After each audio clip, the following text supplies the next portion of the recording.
Hello everyone, Rebecca Skeele here, and I'm jumping on Facebook Live today to tell another sacred ambition story. And I'm hoping that this video is coming over clearly. Sometimes they're really pixelated, so I'll be checking after I do this video. But I just want to say that I took a little break while I was traveling in May, and I think I've recorded about 4 of these so far, and today will be number 5. If this is the first time you have listened or watched one of these live broadcasts, my purpose is to share about the Sacred Ambition event, but also to share what do people do after they take the event. And so these stories are as varied as everyone is. They're very unique. People take the information from the event, and many of them continue in the programs that I offer at the event. And what they do with that information, with that learning, with that growth in their lives, in their businesses, in their careers, in their creativity, is really wonderful. So I'm going to share with you today one of the stories, and this story happens to be Kathleen's story. And the name of her story is The Human Side of My Sacredness. You know, I use the word sacred a lot, don't I? Sacred ambition, sacred calling, sacred action. And yet Kathleen's story is one of my favorites because it talks about the humanness of who we are and how important that is in working when we work with a sacred calling or a sacred ambition. So, hey, Brett.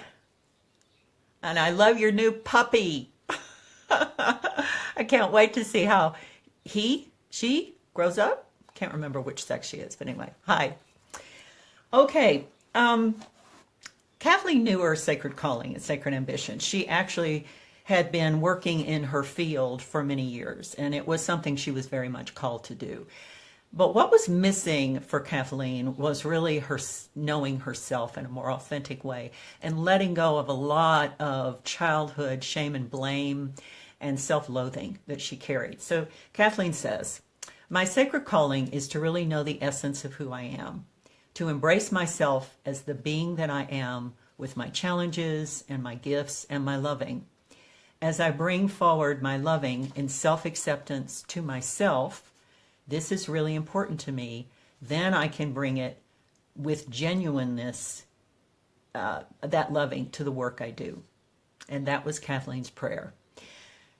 Kathleen's upbringing was the antithesis of compassion and acceptance. She grew up in a very judgmental, shame-based religion and also a shame-based house. So she learned a lot of self-loathing, a lot of I'm not enough, a lot of I don't really like myself, I must be doing something wrong or bad.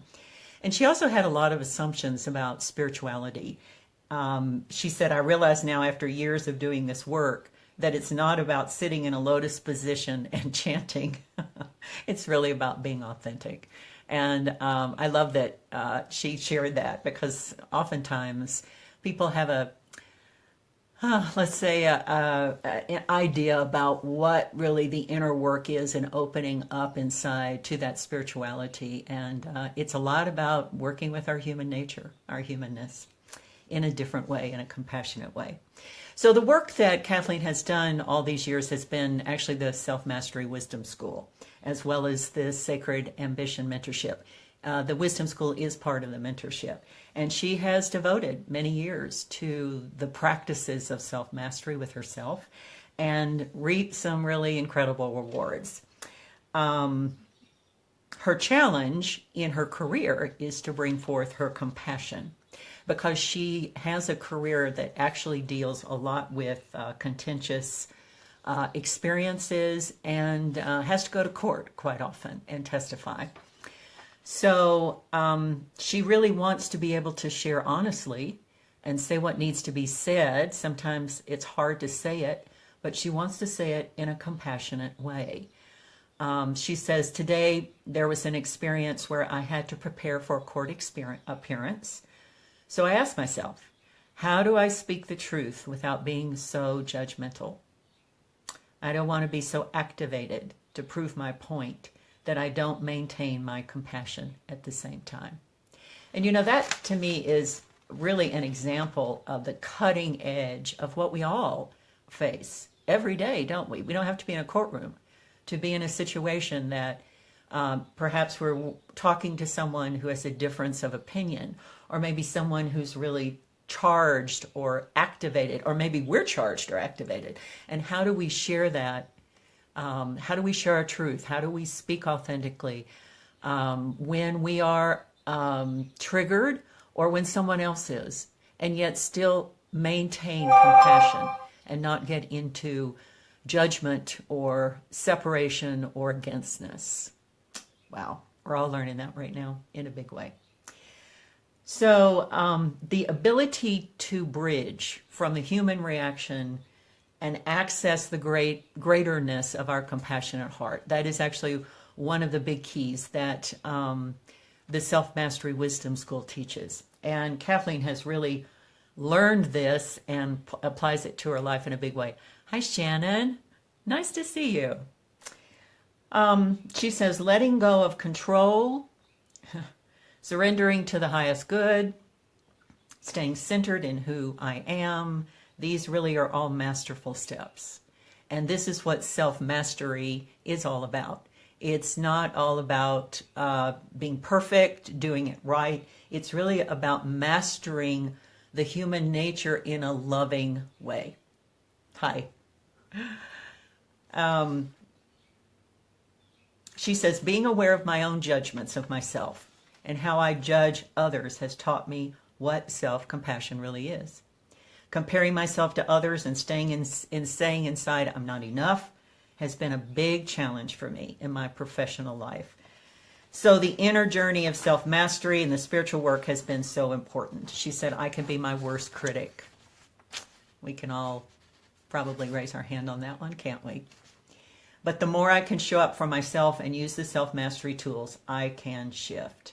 So how has all this work really impacted her work and her career? And like I said, she was already living her sacred ambition and applying and really, fulfilled with what she was doing. She said, well, I don't look outside myself and blame others anymore, or circumstances, or my boss.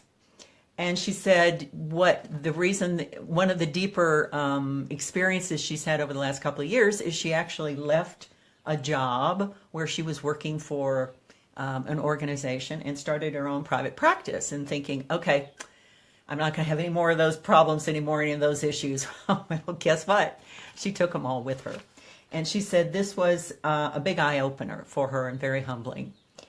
And she began to see her old habits of extreme busyness and avoidance and constant distraction from self-care and her spiritual work as not loving herself. Wow.